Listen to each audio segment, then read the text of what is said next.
The Battle for Moscow Chapter 5. Panic in the capital. On 6 and October 7, Stalin was frantically combing out reserves to fill the great vacuum left by the disintegration of the armies of the West and the reserve fronts.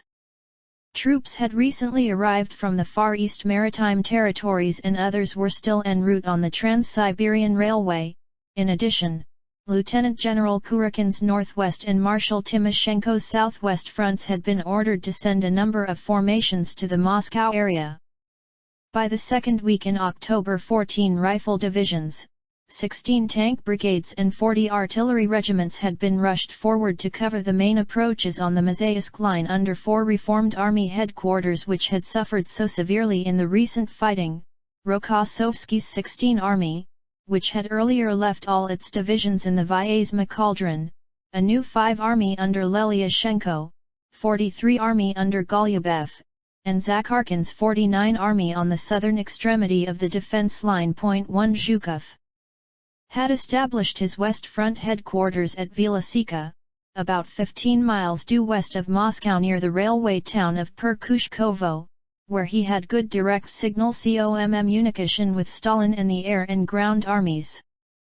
The Soviet population and the outside world were given little information as to what was really happening on the main battle fronts, and the Kremlin bulletins were, to say the least, highly misleading. Most civilian radio sets had been called in by the militia at the start of the war and people relied for news on the press and street loudspeaker. In spite of the censorship, it could not be disguised that the war was going very badly, and the Soviet population, no less than the Red Army, were very conscious of the German superiority in war. 2 The long string of failures left the people puzzled and distressed.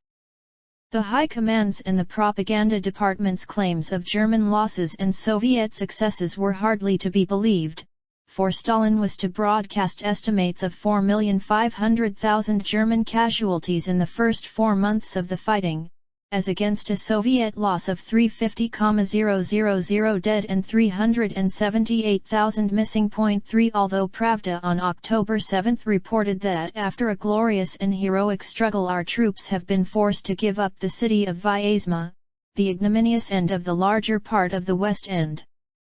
Reserve fronts could not be concealed from the Muscovites, however skillfully the news was presented. Towards the end of the second week in October, a great panic spread through the capital and many of its inhabitants appear to have believed that the Soviet state was in the process of breaking up. Every night the German bombers were over the city. The GKO, and this meant Stalin, ordered the evacuation of the diplomatic corps and many of the government ministries to faraway Kubyshev in the interior. Much of the industry was to be moved farther east. A large number of officials and their families, with or without permission, joined in the flight. Looting became widespread, the British embassy being pillaged, and the police disappeared from the Moscow streets. Several months before, Stalin had taken the precaution of appointing Lieutenant General Artemev, the commander-in-chief of the NKVD military forces, to the command of the Moscow military district, it being a fairly common practice to replace Red Army commanders by NKVD men in sensitive posts which required unimpeachable loyalty and utter ruthlessness. Artemev, who was only 43 at the time, had been a Red Army commissar in his youth before transfer in the late 20s to the NKVD border guards. On the morning of October 19 Artemev received a summons to make a personal report to Stalin on the situation in the capital. His shadow, Divisional Commissar Telegin, who was a Red Army commissar and the political member of the Moscow District Military Council, was to accompany him. The GKO was already in session. Pronin, the chairman of the Moscow Soviet, and Sherbakov, the head of the Moscow Party Organization and a secretary of the Central Committee, being present. According to Pronin, Stalin had asked the GKO whether the government should stay in Moscow, but the dictator answered his own question when he said that it should. This being the case, there was little discussion and no argument. When Artemev and Telegin were summoned, they could feel the tension in the air, and it was obvious that Stalin was angry.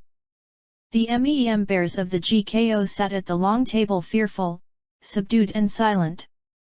Stalin paced up and down irritably. He gave the newcomers no greeting but snapped at Artemev to report, asked for suggestions. Artemev recommended that a state of siege be proclaimed in the capital, and to this Stalin agreed.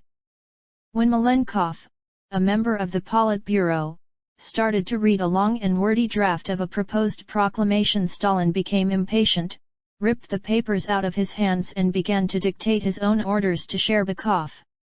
Having read and agreed on his draft, the notes were then given to Poskrebyshev, Stalin's secretary, for issue to the press and posting around the city the next day.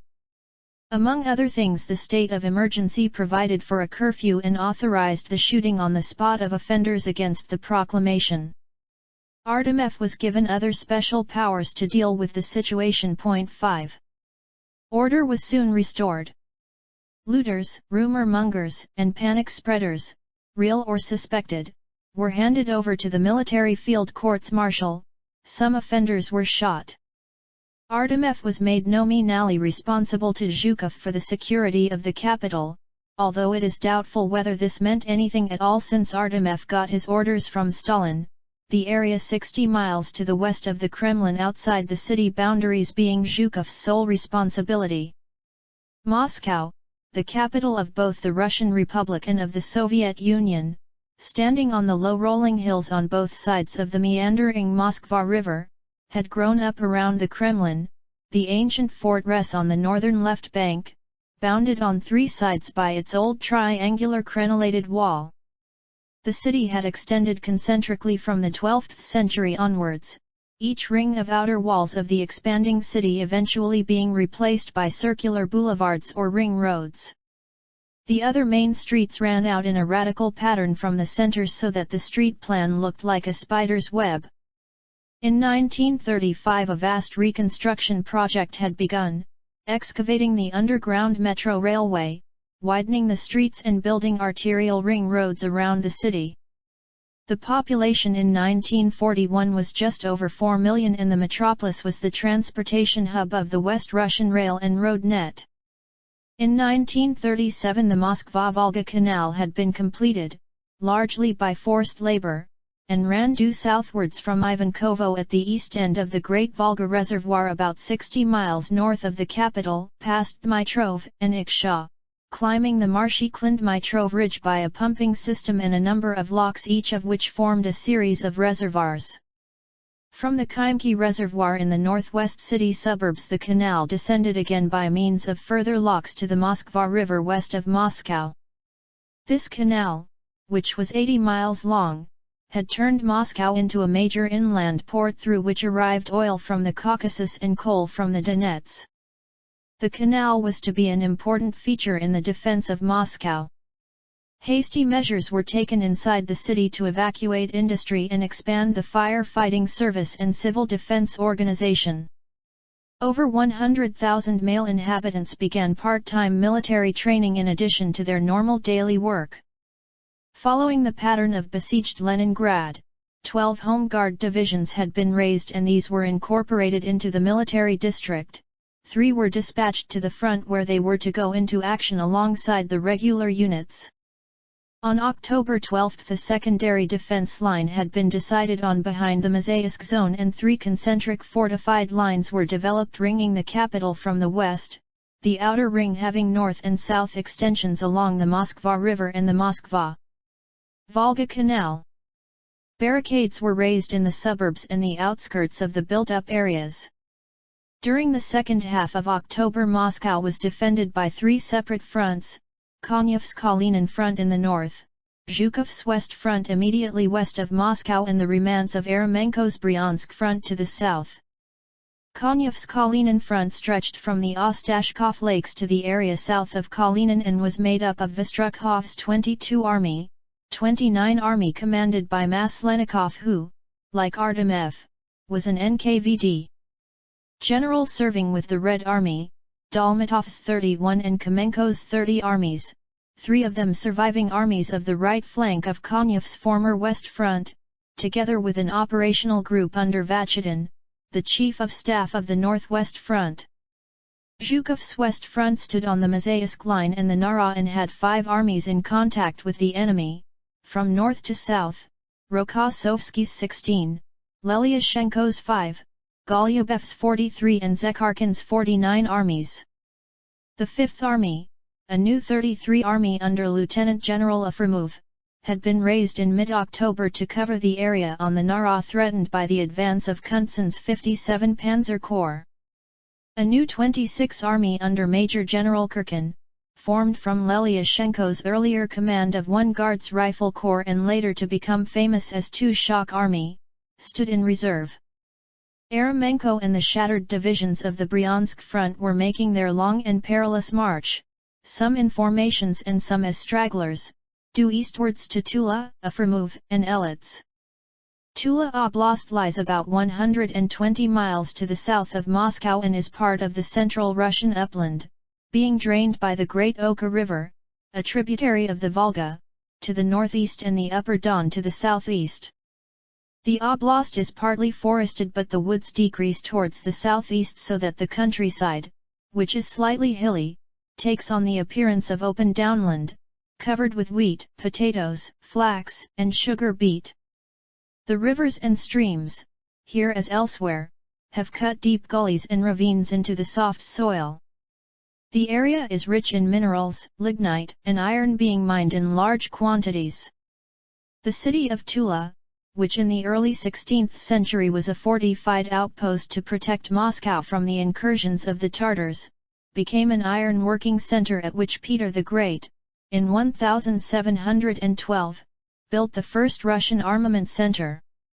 Standing on the Upa, a tributary of the Oka, on a 5-way rail center, by 1941 it had become a huge industrial complex with a population of over 250,000, a center for the chemical, iron, steel, transportation, and armament industries, its nearby deposits of lignite being converted both to fuel and gas.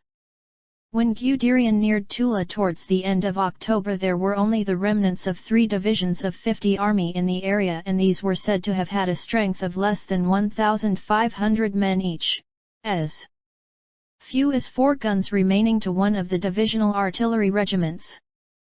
But in the control and administrative arrangements so peculiar to the Soviet Union the responsibility for reforming 50 Army was to rest not only on the GKO, Stavka, and General Staff Organization, but, more particularly, on the local Tula party cadres.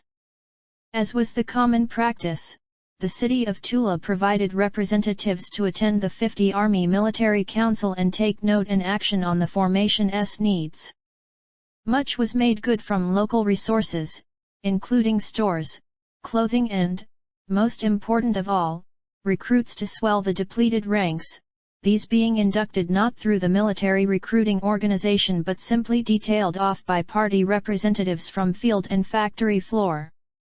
Tula city and district had regional defense committees commanding their own home guard levies and a great pool of labor organized, and sometimes armed, as workers' regiments. A military officer, Major General V.S. Popov, later to serve with distinction as the commander of 10 and 70 armies, had been delegated to coordinate the static defenses and in this capacity was nominated to be a deputy commander to Ermakov's 50 Army. The anti-aircraft artillery defenses were given alternative anti-tank tasks and these saved the city, for when Guderian's brigade Eberbach attempted to take Tula by a coup de main, just as it had taken Orel before, it ran headlong into a Soviet 85 mm anti-aircraft regiment deployed in a ground roll and lost over 20 tanks in almost as many minutes. Towards the end of October it became obvious in Moscow that von Bock's thrust had lost its momentum and that the German troops were poorly equipped and supplied. Moscow, temporarily but much relieved, went about its business once more and Stalin started to draw formations out of the line for re-equipping and retraining. By 15 November a further 100,000 men, 300 tanks, and 2,000 guns were routed to West Front. During that month Eremenko's Bryansk front was broken up and its formations shared between the West Front and the Southwest Front. At the end of October, the German troops on the Nara, on the AP Prau Khes to Moscow, were in the most miserable condition. Only part of von Kluge's 36 divisions were in contact with the enemy, for, although the infantrymen themselves had closed up, all the heavier equipment was still stranded miles to the rear. 98 Franconian Sudeten Division, after its long 500-mile march from the Ukraine, had joined 4th Army just after the Vyazma battle and had fought its way forward from Maloy-Yaroslavets, a point only 60 miles from Moscow, taking over the pursuit in the late October muddy period when 17 Panzer Division came to a halt near the Protva. There was heavy low cloud with continual rain and snow showers, but, since the motorized formations had been left behind, the infantry enjoyed the nightly warmth of the miserable little hovels, while the panzer troops, stuck in the mud, wintered it out. It was weeks before some of these detachments got moving again, and meanwhile, in danger of starving, they had their nightly firefights with the many Red Army stragglers and the occasional partisans. Supply columns could only move if they had been lucky enough to get hold of captured Soviet tractors. The Red Army rearguards fought with skill and left numerous stay-behind parties in the scrub and forest. Resistance stiffened each day. It is impossible to generalize on the fighting value of the Red Army in front of Moscow at this time. Except for their officers and cadres, many of the divisions were made up of peasants and factory workers hurriedly put into uniform. Some of the conscripts were convicted criminals and political prisoners who had been pleased to exchange one garb for another. Many divisions had very limited fighting value at this time, and some were no more than an undisciplined rabble. And yet, other divisions arriving before Moscow were hardened veterans from the flanking fronts, or regular formations which had been in existence in the interior or in the Far East for many years. Some of them were first-class troops. These divisions, although inferior to German mobile formations in fluid operations, were well trained in the more static type of fighting to which they had been committed on the Nara. So it came about that, whereas the panzer troops of 57 Panzer Corps were rounding up drunk and insensible Red Army prisoners of 43 Army in hundreds, their nearby neighbors in 98 Infantry Division were fighting one of the deadliest battles of their lives against the elite troops of 5 Soviet Airborne Corps. It was 98 Infantry Division's grim fortune to be committed to hold the Nara bridgehead not far from the great monument of Tarutino on the Napoleonic battlefield of Borodino. On October 25, at 8 a.m., the division was to take up the advance in order to clear a gap for 19 Panzer Division, which had just closed up, to penetrate to the Moscow highway. The rifle companies of 289 Regiment, barely stronger than Platoons, seized an undulating feature known as the Chernyshnaya Height, but an immediate enemy counter-attack threw it off again. This would have been unheard of in the early days when German infantry could not be pried loose of their objective. 290 Infantry Regiment took up the attack supported by armored assault guns, but became separated from their armor and in their turn were driven off by hurrahing Bolsheviks. The enemy began to probe in his turn, his thrusts being pushed home with such vigor and in such strength that intense rates of fire were called for to beat him off. The German troops became anxious as their ammunition stocks rapidly dwindled.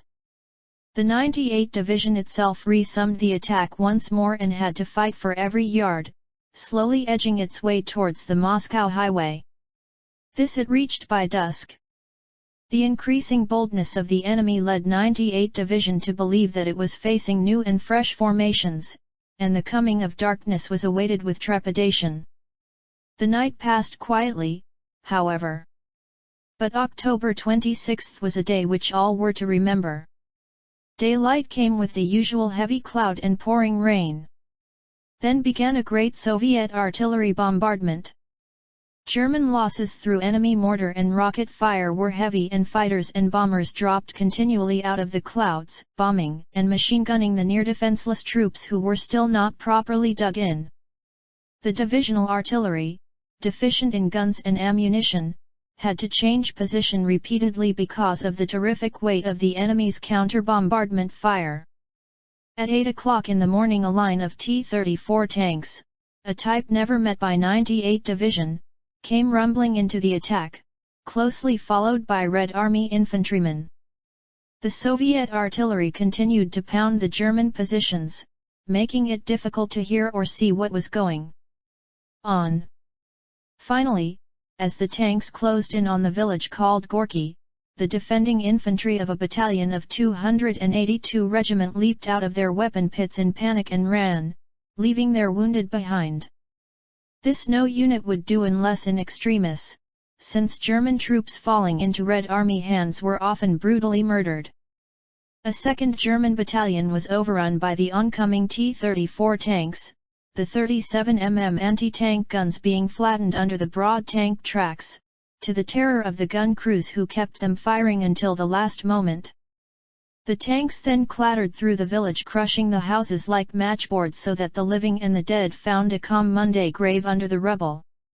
Nor were the defenders able, as was so often possible on the Eastern Front, to separate Soviet tanks and accompanying infantry, as the parachute regiment, well trained and ably led, kept close behind the T-34s and used its great superiority in automatic weapons with devastating effect.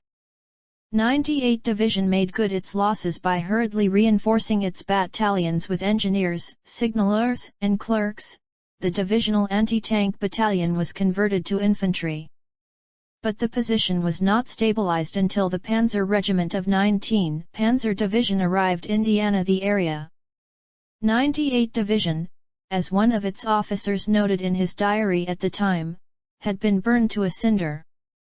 At daybreak on October 27 the Bolsheviks returned to the attack and, after an enormous expenditure of artillery, mortar, and rocket ammunition, launched tank and infantry attacks against the German defenders, whose infantry companies, led by second lieutenants or sergeants, sometimes numbered no more than 20 men. The attack penetrated along the regimental boundary between 289 and 290 regiments, and something like panic broke out again. A calm and unruffled regimental colonel appeared on the scene and the men returned to their positions. The German failure lay in the lack of good anti-tank guns, but, when a few 88mm flak guns were brought forward, these, handled boldly and coolly by their crews, soon began to pick off the T-34s. The German infantry breathed again.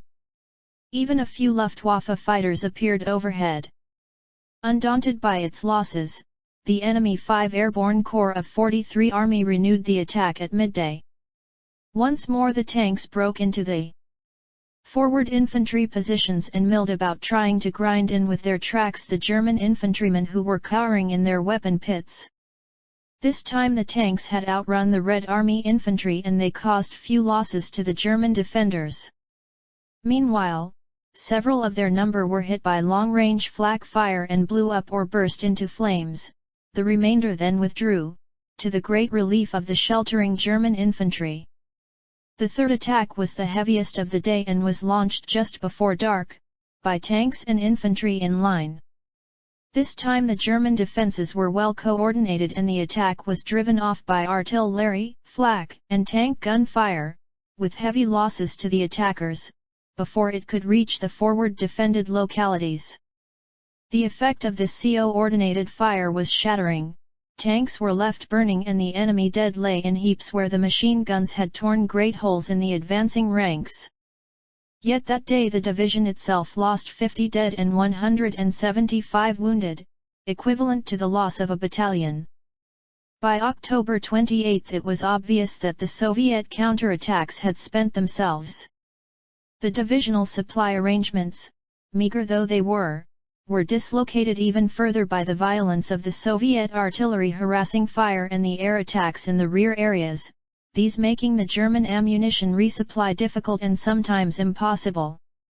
On October 30, after a few hours' pause, the heavy rain began again and continued without stop for the next 3 days and nights, filling all the weapon pits with water.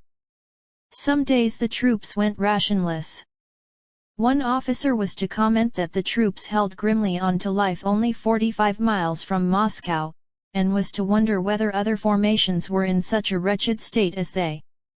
The positions lacked depth and had no reserves, so few men remained in the ranks that, come what may, forest fighting was to be avoided at almost all costs. 6.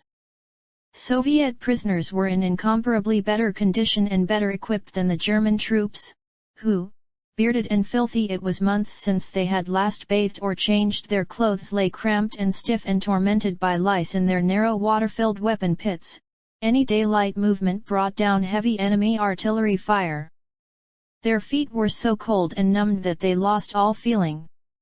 Yet it was the losses, not the danger and hardship, which caused the lowering of morale. And, as soon as the fighting stopped, the sickness rate rose. For in the thick of battle the Lancer had no time to think of his ills, and a sense of duty and comradeship kept him in the ranks long after he should have left. On November 2 a regimental commander reported that his troops had no further fighting value, and that day 2 regiments of the division were withdrawn from the line. The division was temporarily reorganized on a 6-battalion basis, and 13 and 14 companies of each regiment, the artillery and anti-tank companies, became infantry platoons. On November 5 the army commander, Field Marshal von Kluge, visited the division in order to find out for himself its fitness for battle. He was forced to agree that it needed re-equipping, reinforcing and a minimum of 4 weeks rest before it would be really fit for offensive operations once more. But since the condition of the formation was in fact no worse than that of many other divisions, and because reinforcements and new equipment were not available anyway, there was little to be done. Meanwhile the regiments enjoyed their well-earned but uneasy few days' rest, the last rest which they were to have for the winter. 7. The attempt by 3 Panzer Group to penetrate north of Kalinin had failed, and on October 28 Hitler decided to support it more closely by bringing 9 Army further to the right. Instead of moving northwards towards Valdai, Strauss was to take the northeastwards axis parallel to that of 3 Panzer Group on Rybinsk and Yaroslavl. These 2 objectives lay about 170 miles to the northeast of Moscow. That same month the Führer removed from Army Group Center Kesselring's 2 air fleet headquarters and a number of air formations, all of which he sent to Sicily. At the same time a German infantry corps and the East Prussian cavalry division were withdrawn from von Bock and returned to Western Europe. Yet in a German high command paper prepared on November 6, which if anything understated the seriousness of the position of the troops on the Eastern Front, the 101 infantry divisions in the east, outside Finland, were reckoned to have a fighting effectiveness no greater than that of 65 divisions at near establishment strength. The 17 panzer divisions had been reduced to the effectiveness of 6. The force in Russia, which number bared 136 divisions according to the order of battle, had a fighting strength equivalent to only 83 divisions. Soviet resistance had been uneven, but in front of Tula and on the Nara, where new formations were arriving, it had been most determined and tough. To the north of Moscow it had been insignificant, particularly in the area of Volokolamsk, the Caucasian cavalry there giving themselves up in large numbers. The Red Army suffered, of course, the same problems of movement as did the Germans, but, whereas von Bock was at the end of a 1,000-mile-long line of communication with a railway which had a potential of only 16 trains a day against a maintenance requirement of 31, with only part of his available strength in contact, the Red Army had fallen back to within 40 miles of its main bases, sustained by the great reserves of Muscovite manpower. Any conditions which inhibit movement must favor the defense. It would be entirely wrong to attribute the German failure solely to the weather or misfortune. The main failure was that of misjudgment and mistiming. The offensive had been mounted too late in the year, at a season when the weather was due to break up. A secondary cause was the lack of understanding of the effects on mobile operations of the weather and the ground, and the third was the ever-present problem of inadequacy of resources. Too much had been asked of German troops, and strengths had been allowed to drop too low. Meanwhile in the Soviet hinterland 9 new armies had been raised during October and November, these being deployed on a line Lake Onega, Yaroslavl, Gorky, Saratov, Stalingrad, and Astrakhan. 2 complete armies and parts of another 3 were to reach the Moscow area towards the end of November. 9 Many of the divisions in these armies were raised from newly inducted recruits, but some were well trained and equipped and had been withdrawn from the military districts in central Russia and Siberia. In order to move and concentrate these troops behind the West Front, the whole of the Moscow railway complex was put entirely under military control. According to the Soviet account, large numbers of military trains ran from Tomsk, Omsk, Sverdlovsk, and Kubyshev, without stopping to change locomotives or crews, covering between 500 and 600 miles a day. 10. In October and early November the Rasputin had brought all Red Army wheeled motor vehicles to a halt, and Krylev, the quartermaster general, could only do what the Germans had already done: replace motor vehicles first by horses and carts, and later by horse-drawn sleigh trains. This caused some caustic comment from commanders and men. When Krylev asked Stalin for permission to form 76 horse transport battalions, each OF-250 wagons, the dictator asked sarcastically why, in an age of technology, the Soviet Union must resort to oats, wagon drivers, and sleighs. But he agreed to Krylev's proposal, nevertheless. The problems caused by the shortage of transport, the weather, and the ground were readily recognized by the Soviet High Command, and 7 days' rations, 6 refills of vehicle fuels and 3 first lines of ammunition were dumped with the forward troops. Defenses were restored and thickened up, and Moscow awaited the second stage of the German offensive, which it knew must follow at the end of the Rasputin.